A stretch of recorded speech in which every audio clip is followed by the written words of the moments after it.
Oi meu amigo, oi minha amiga, tudo bom com você? Estamos aqui no nosso segundo dia dessa série de Menino a Salvador. Hoje estaremos falando do maravilhoso conselheiro. Quem é esse maravilhoso conselheiro? Onde nós encontramos esse maravilhoso conselheiro? Por que precisamos desse conselho dele?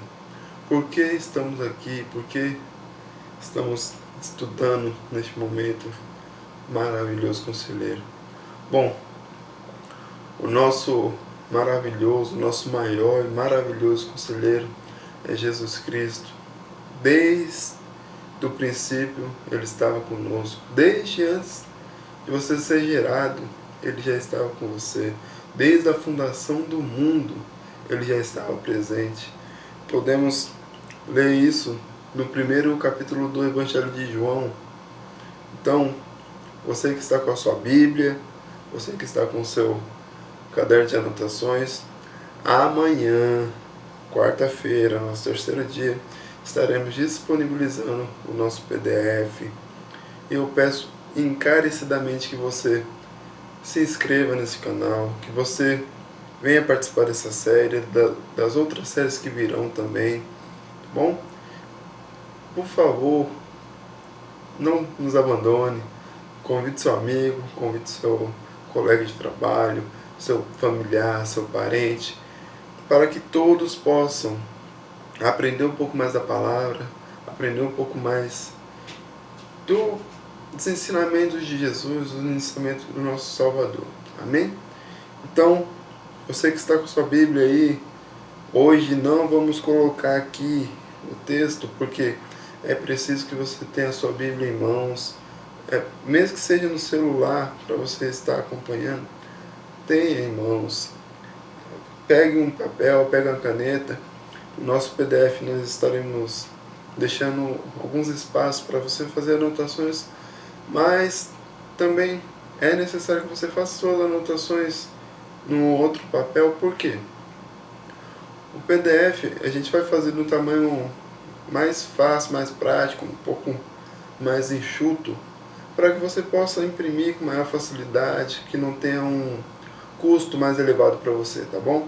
Então, por favor, nosso material didático, PDF que será disponibilizado amanhã, nossa Bíblia Sagrada, papel e caneta, e de preferência um espaço tranquilo que você possa estar apreciando cada vez mais a palavra de Deus, entendendo um pouco mais a palavra de Deus, amém?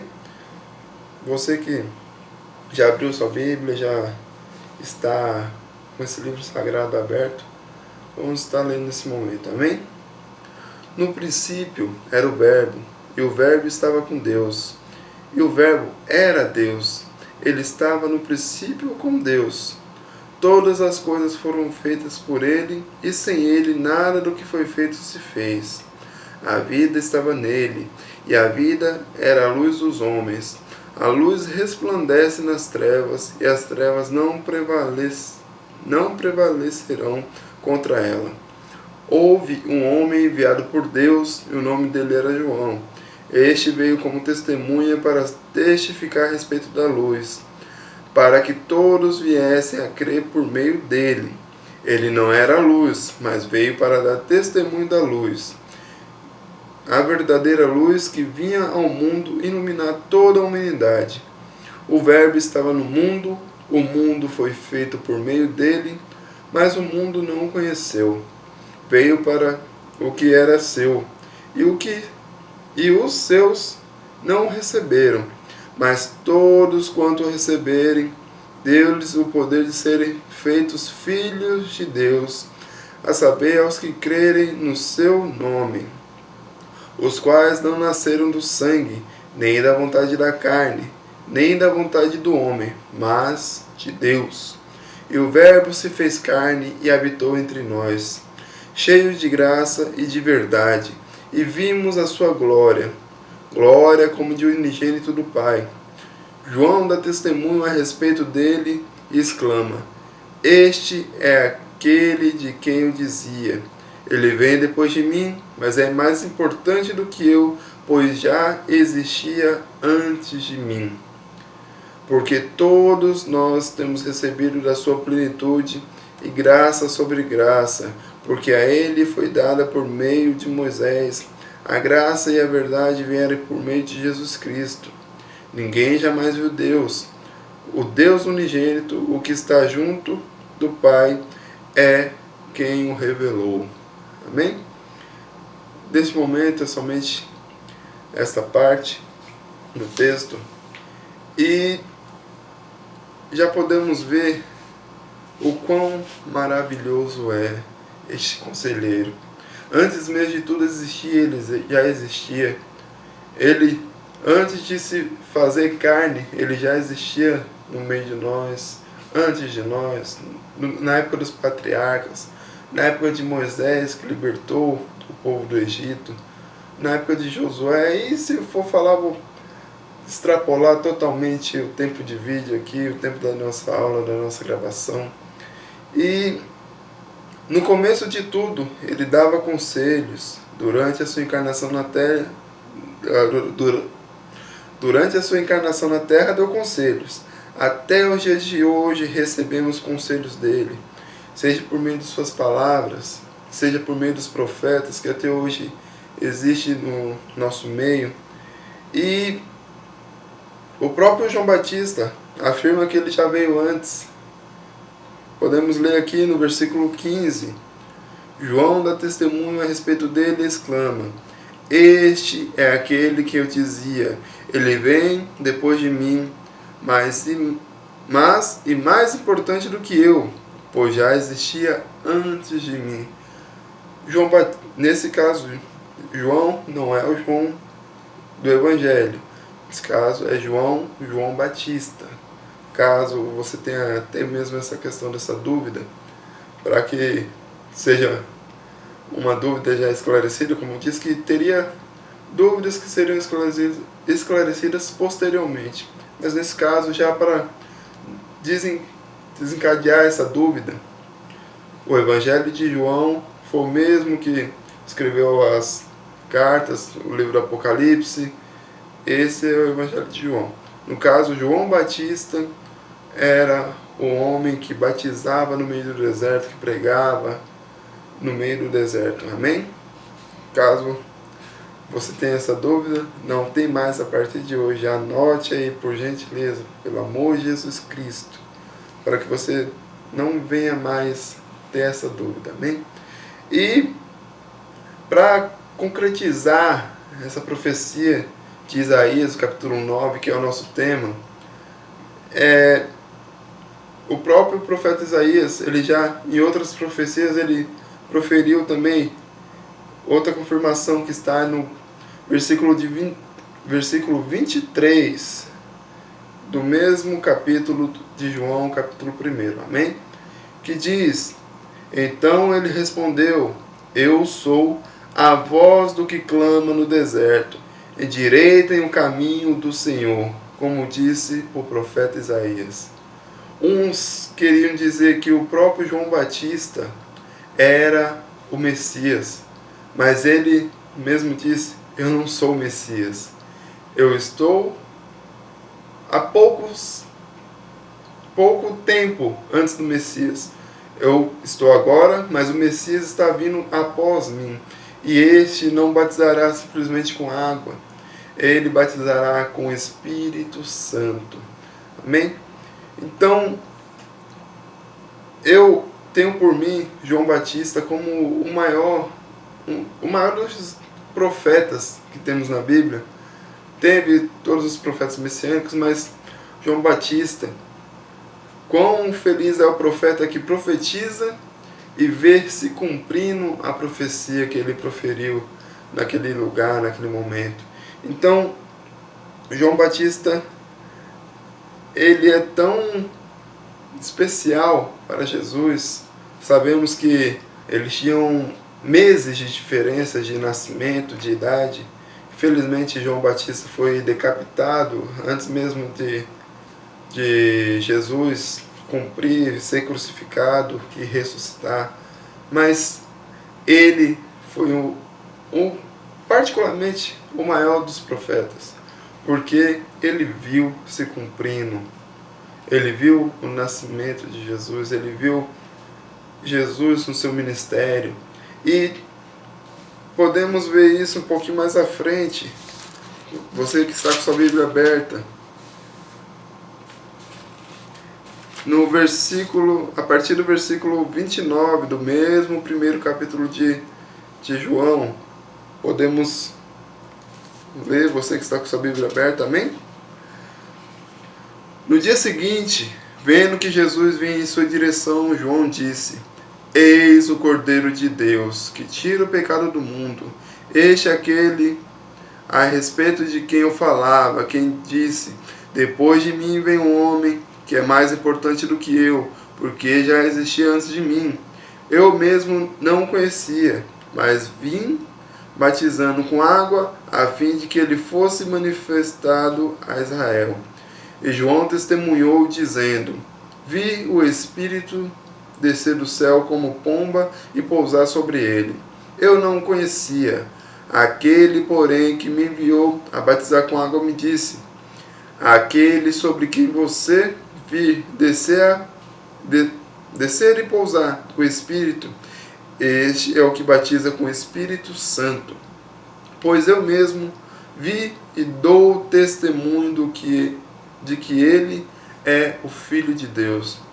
No versículo 35, no dia seguinte, João estava outra vez na companhia de 2 dos seus discípulos, e vendo Jesus passar, disse: Eis o Cordeiro de Deus. Essa foi mais uma das profecias de João Batista, e com isso, Tiago e um outro discípulo de João Batista tornaram-se discípulos de Jesus. Não que João Batista não fosse um bom mestre, mas Jesus batizava com o Espírito Santo. João Batista só tinha capacidade de batizar com água, mas Jesus Cristo, que veio para nos remir, nos salvar, nos batizar com o Espírito Santo, nos sarar nossas dores, sarar nossas feridas, o nosso Salvador e o nosso maior conselheiro. Amém? E vemos aqui que 2 discípulos foram com Jesus, foram ser discípulos de Jesus. Amém? E um deles era, como podemos ler aqui no versículo 35, no dia seguinte, João estava outra vez na companhia de 2 de seus discípulos, vendo Jesus passar, disse: Eis o Cordeiro de Deus. Os 2 discípulos, ouvindo-o dizer isso, seguiram Jesus. E Jesus, voltando-se e vendo que o seguiam, disse: O que estão procurando? E no mesmo versículo 38, Rabi, onde o Senhor mora? Você quer ter a presença do Rabi, de Jesus Cristo? Queira saber onde que Jesus mora? Onde Jesus mora? Mora no meu e mora no seu coração. Que possamos distribuir este amor, essa graça que é Jesus no nosso coração. Não vamos ser ingratos, não vamos ser injustos. Vamos distribuir esse amor com quem procura, com quem precisa deste amor. Então, continuando, Jesus respondeu: Venham ver. Então eles foram, viram onde Jesus estava morando e ficaram com ele aquele dia. Era mais ou menos 4 horas da tarde. André, o primeiro discípulo de Jesus, junto com outro discípulo, que no caso não é citado o nome, mas André já era o próprio irmão de Simão Pedro, ou no caso chamado de Cefas, que quer dizer o próprio Pedro. Para quem tem essa dúvida também, Cefas, Pedro, Simão Pedro. O nome de Pedro não foi mudado de Simão para Pedro, mas o nome de Pedro já era Simão Pedro, Simão Cefas, no caso, tá bom? Outra dúvida que, caso você tenha. Então, André, outro discípulo, aí percorrendo mais um pouquinho, já veio Filipe, já veio Natanael. Filipe e Natanael começam também a seguir Jesus. Filipe encontrou Natanael e ele disse: achamos aquele que Moisés escreveu na lei e a quem se referiu os profetas, Jesus o Nazareno, filho de José. Aí, no caso, Natanael ficou na dúvida: de Nazaré pode sair alguma coisa boa? Para quem não sabe, Nazaré é considerada uma periferia, uma comunidade de classe média baixa, até mesmo não classe média, só a classe baixa, onde não tinham pessoas com um grande poder aquisitivo. Eram pessoas humildes, eram pessoas simples, simplórias. Então Jesus viu Natanael se aproximar e disse a respeito dele: eis um verdadeiro israelita, em qual não existe fingimento algum. Natanael perguntou a Jesus: de onde o Senhor me conhece?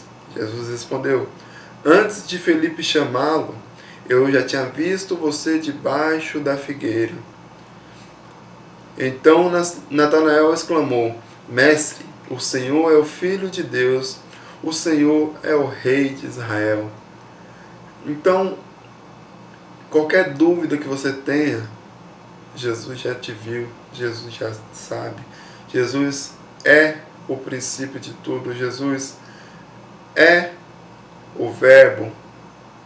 Então Jesus, antes mesmo de encarnar, antes mesmo da gente nascer, antes mesmo do mundo ser gerado, antes mesmo dos animais, Jesus já era.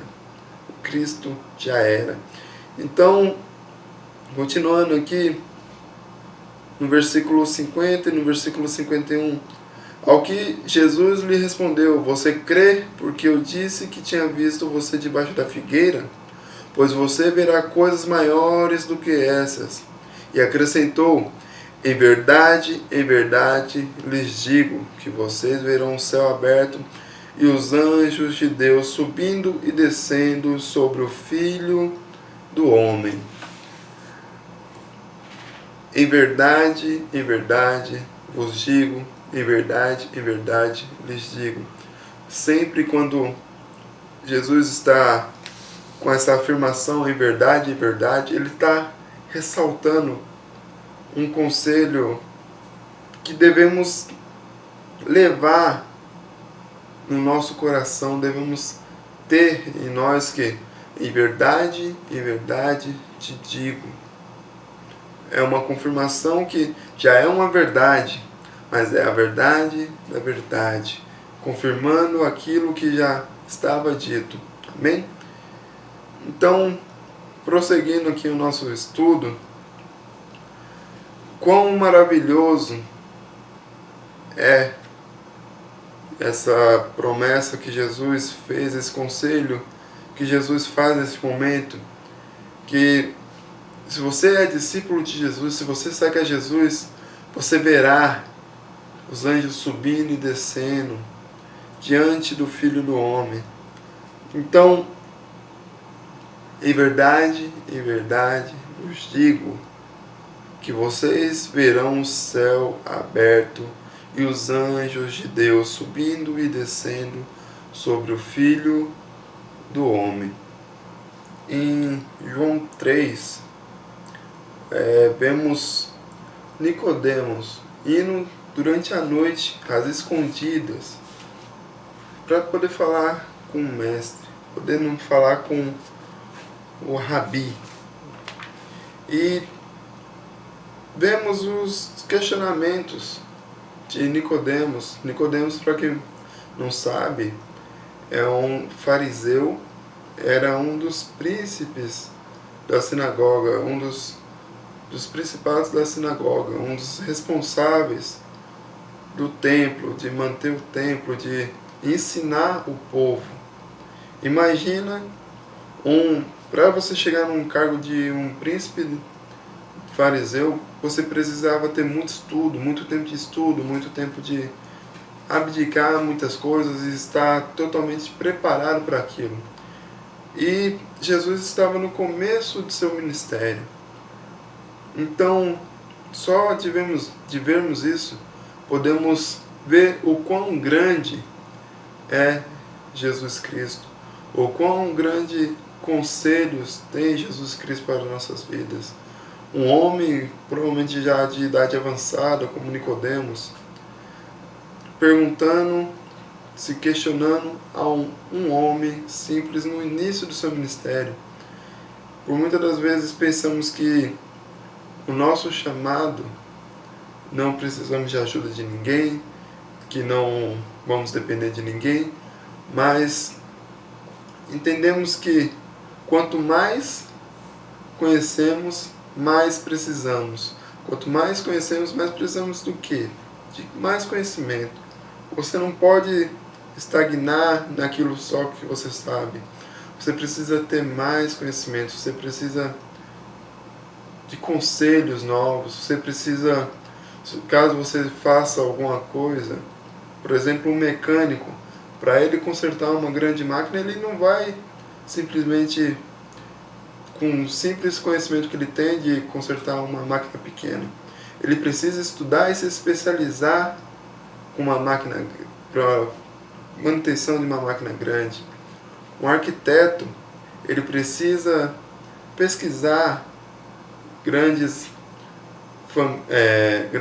nomes da arquitetura, precisa pesquisar estilos de arquitetura e principalmente precisa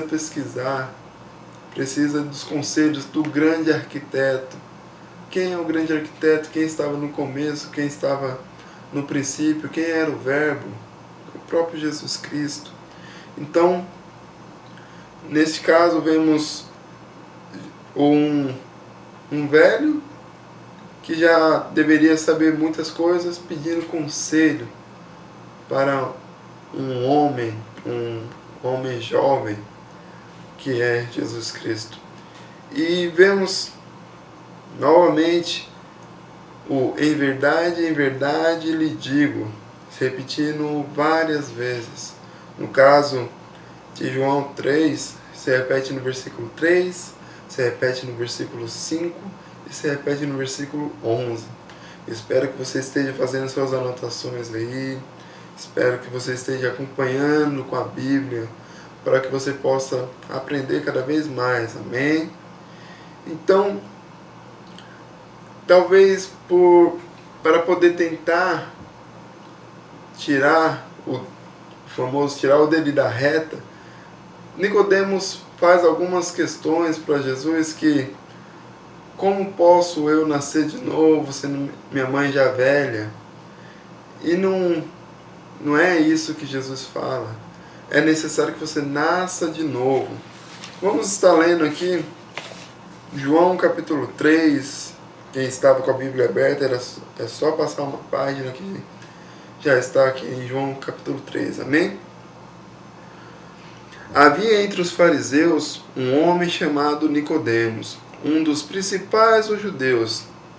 Este, de noite, foi até Jesus e lhe disse: Rabi, sabemos que o Senhor é mestre vindo da parte de Deus, porque ninguém pode fazer esses sinais que o Senhor faz se Deus não estiver com ele. Jesus respondeu: em verdade lhe digo, se alguém não nascer de novo, não pode ver o reino de Deus.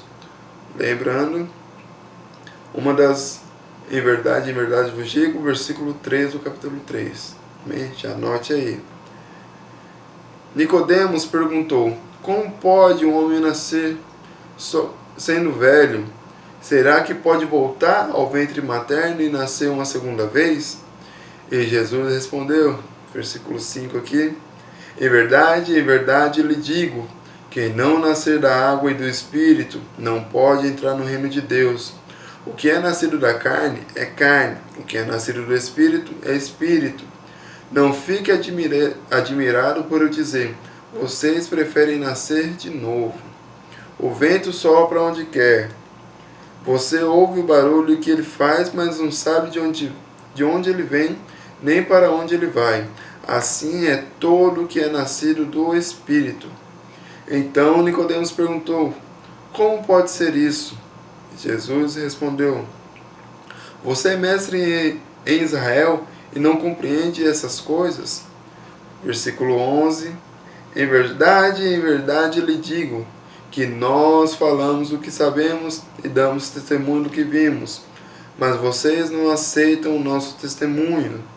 Se vocês não creem quando falo sobre coisas terrenas, como crerão se eu lhes falar sobre as celestiais? Ora, ninguém subiu ao céu, a não ser aquele que de lá desceu, o Filho do Homem.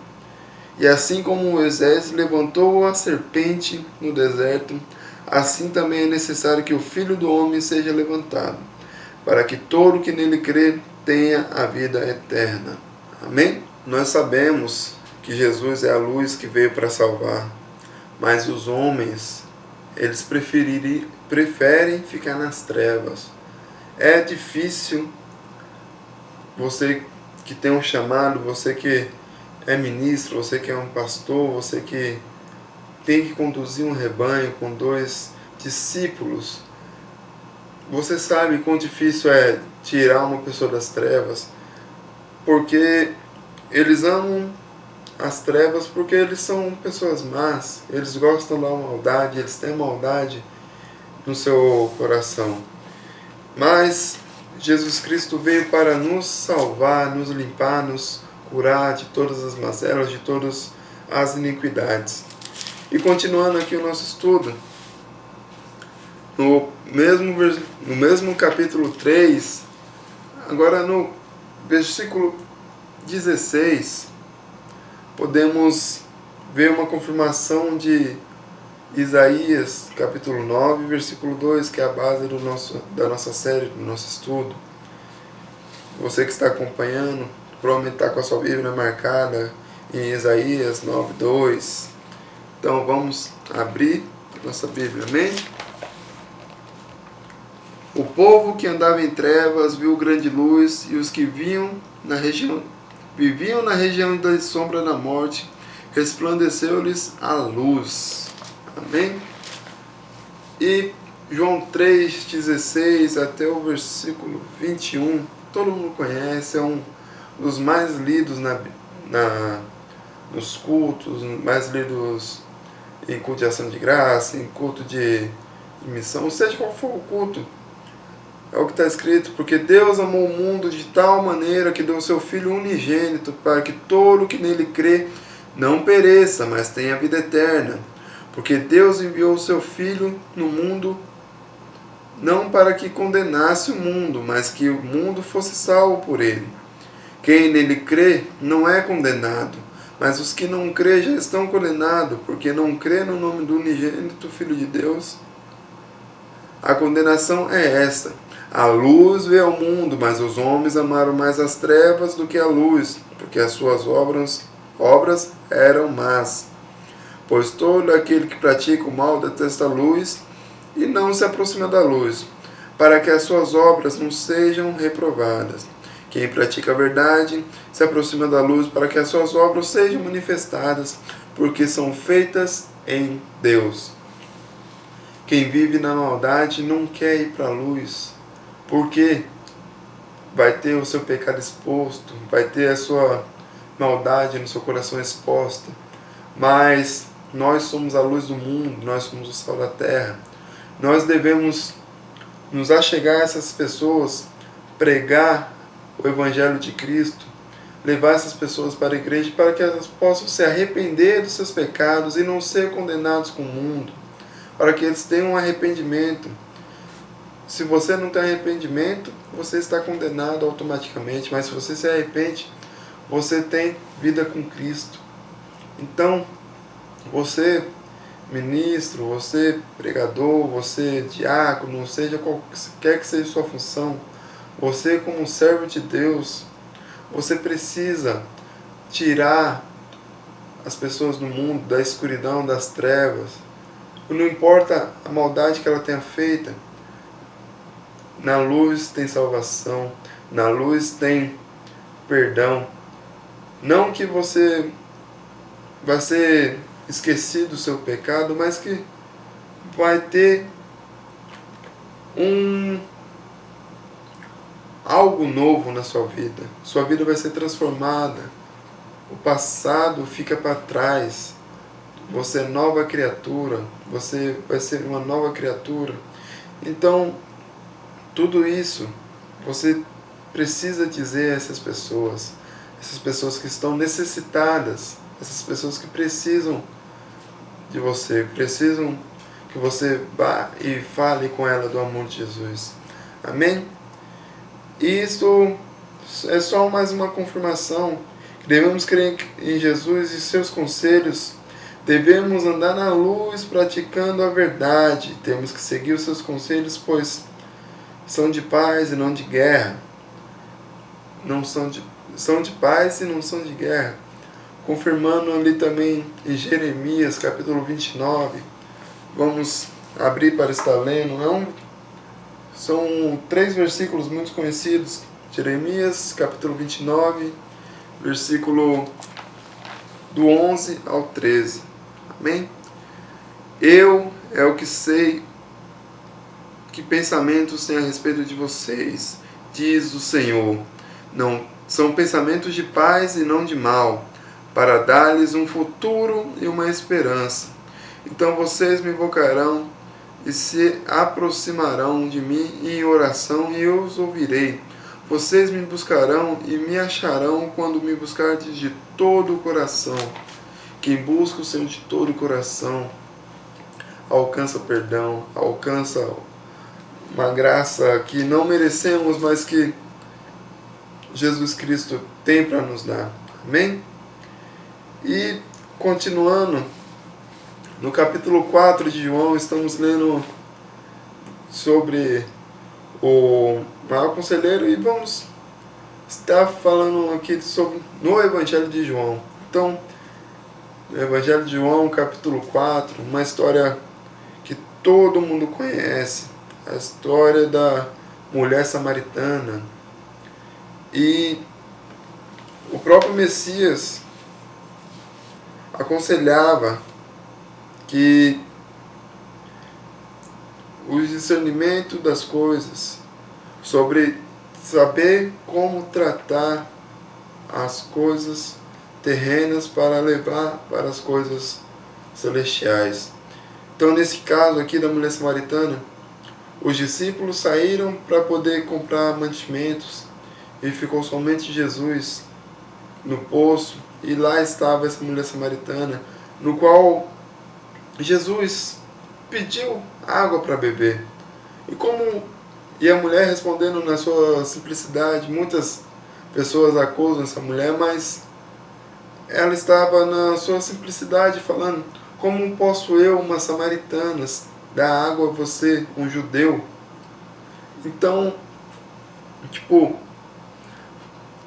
são diferenças que não deveriam ter, mas que temos até mesmo no dia de hoje. Você tem um problema de falar com a pessoa que precisa. A igreja não é para quem está são, a igreja é para quem está machucado, quem precisa de uma cura. Você precisa levar os doentes para serem curados. No hospital, você não vai quando você está são, você vai quando está doente. Então, muitas das vezes, no evangelismo, deixamos de evangelizar uma pessoa porque aquela pessoa talvez esteja mal cheirosa, talvez esteja até mesmo embriagado, esteja drogado. E o que Jesus faria no seu lugar? Será que ele iria passar direto ou iria estar ali pregando a palavra? No caso dessa mulher, ela provavelmente muitos dizem que ela era uma mulher da vida, muitos dizem que ela teve muitos arrependimentos na vida, e nesse caso vamos ficar com ela com muitos arrependimentos na vida. Ela teve 5 casamentos e o outro que teve também não era dela. 5 maridos, mas não eram dela. Então, não que seja preciso revelar o pecado de quem você está evangelizando, de quem você está pregando. E o próprio Jesus, ele confronta a pessoa no seu íntimo, mas você precisa falar com a pessoa. Você precisa estar conectado com essa pessoa. Você precisa criar uma conexão com essa pessoa que você está falando nesse momento, para que ela possa fazer novos discípulos, novas almas para o reino de Deus. E foi o caso dessa mulher samaritana. Jesus falou tudo isso com ela e ela saiu contente, alegre, porque o próprio Cristo tinha revelado na vida dela, tinha dado um conselho para a vida dela. E ela foi para a cidade e contou aos outros. Ela, podemos dizer que ela pregou aos outros. E essas outras pessoas foram ter também com Jesus, foram ouvir também de Jesus. E aqui no versículo 34,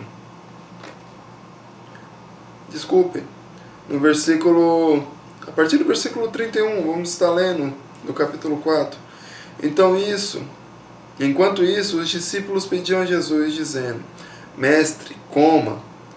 32, mas ele lhes disse: Tenho para comer uma comida que vocês não conhecem. 33, então os discípulos começaram a dizer entre si: Será que alguém lhe trouxe algo para comer? Jesus lhes declarou: A minha comida consiste em fazer a vontade daquele que me enviou e realizar a sua obra.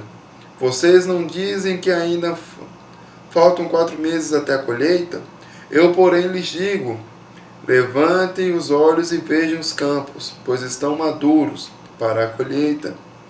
Quem colhe recebe desde já a recompensa e ajunta o seu fruto para a vida eterna. Para os que se alegram ao mesmo tempo, os que semeiam e o que colhe. Pois no caso é verdadeiro ditado: um é o que semeia, outro é o que colhe. Eu os enviei a colher o que vocês não semearam. Outros trabalham e vocês aproveitam o trabalho deles. Amém? Até o versículo 38. Os discípulos poderiam estar se questionando: como é que eu, sendo discípulo de Jesus, não trouxe outros discípulos para que Jesus possa falar? E essa mulher samaritana foi e conquistou o pessoal dessa cidade de Samaria para que eles possam também ouvir.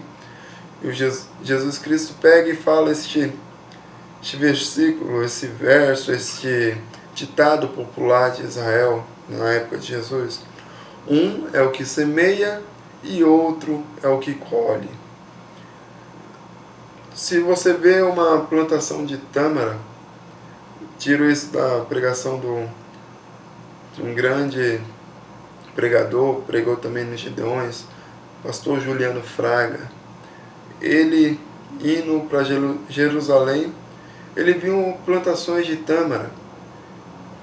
Tinha tâmaras que estavam pequenas ainda, outras grandes, mas ainda não tinham dado fruto.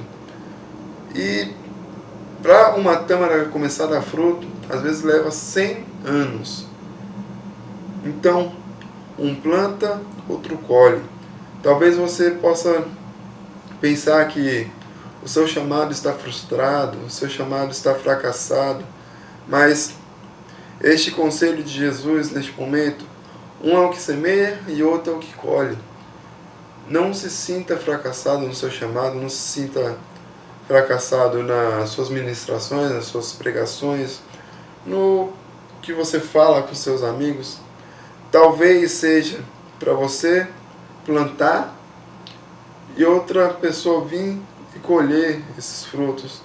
O importante é o final, a seara que vai ser grande e precisa ter bastante ceifeiros para poder colher esses frutos. Que você seja um também que esteja para colher estes frutos, que são muitos, e muitos estão perdidos. Então você precisa também semear para que possa ter o que colher. E é isso que Jesus quer. Esse é o maior conselho que eu posso te dar através de Jesus Cristo, nosso maior e maravilhoso conselheiro. Não pense que o seu trajeto é só esse, que você não vai progredir. Tenha fé que Deus vai te capacitar, Jesus Cristo vai te dar talentos para que você possa ganhar almas, ganhar pessoas para o reino de Deus.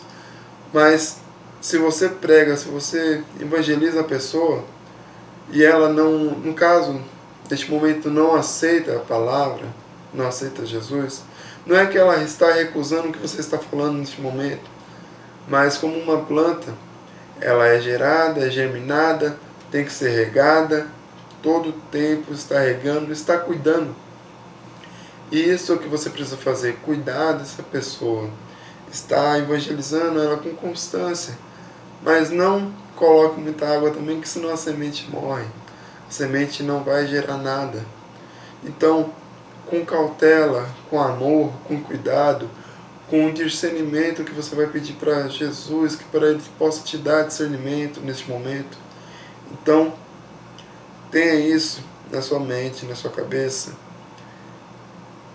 Uns plantam, outros colhem. Amém? Você que acompanhou até esse momento, neste estudo, é longo, mas só que é para exaltar e engrandecer cada vez mais o nome de Jesus Cristo nas nossas vidas, para que possamos reavivar o nosso chamado, para que possamos trazer outras pessoas a Cristo, para que possamos plantar, outros colherem, ou os que alguns já plantaram, a gente colher também.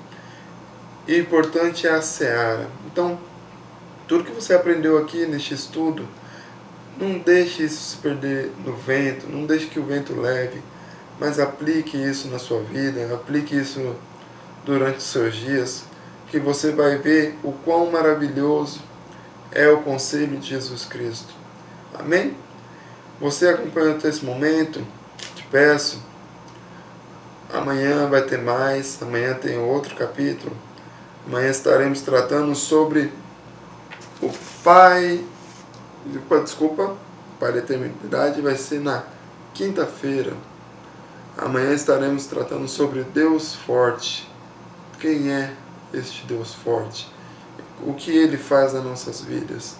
Amém?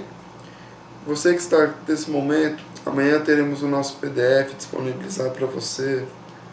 Não sei ainda se vamos deixar durante todo o tempo que a série estiver no canal, ou se estaremos limitando as pessoas que assistirem durante um certo período, porque dá trabalho, é uma coisa trabalhosa, e às vezes a pessoa vem somente para poder retirar um fruto de um estudo que eu particularmente foram horas de sono que abdicadas, muitas anotações, muitas referências, muitos textos, muitas pregações, muita leitura da Bíblia. Isso tudo gera um know-how, um conhecimento que eu quero compartilhar com vocês de uma maneira gratuita para que possa abençoar a sua vida e possa abençoar a vida de outras pessoas também. Mas infelizmente, alguns vêm só para poder pegar. Mas eu sei que você, no seu caso, não é desse jeito. Então, que Deus abençoe a sua vida, Deus abençoe a vida da sua família, os seus amigos, todo aquilo que está ao seu redor. Amém? Que Deus possa te abençoar, te dar um dia abençoado, para que você possa gerar novos frutos, que você possa semear na vida de outras pessoas e colher frutos para essa seara que é tão grande. Amém? Amanhã, Deus forte, continuação da nossa série De Menino a Salvador. Amém? Deus abençoe sua vida, Deus abençoe você, Deus abençoe tudo ao seu redor, que você seja uma pessoa próspera, não uma pessoa rica, mas uma pessoa próspera. A riqueza é consequência que vem com o decorrer do tempo. Amém? Então, prosperidade para a sua vida, que Deus abençoe você, abençoe a sua vida. Te espero amanhã, curta também esse vídeo, compartilhe essa série com outras pessoas, que possa abençoar a vida de outras pessoas também. Não retenha a bênção somente para você, amém? Fique com Deus, não esqueça dele. Hoje melhor do que ontem e amanhã vai ser melhor do que hoje, amém? Fique com Deus e até mais.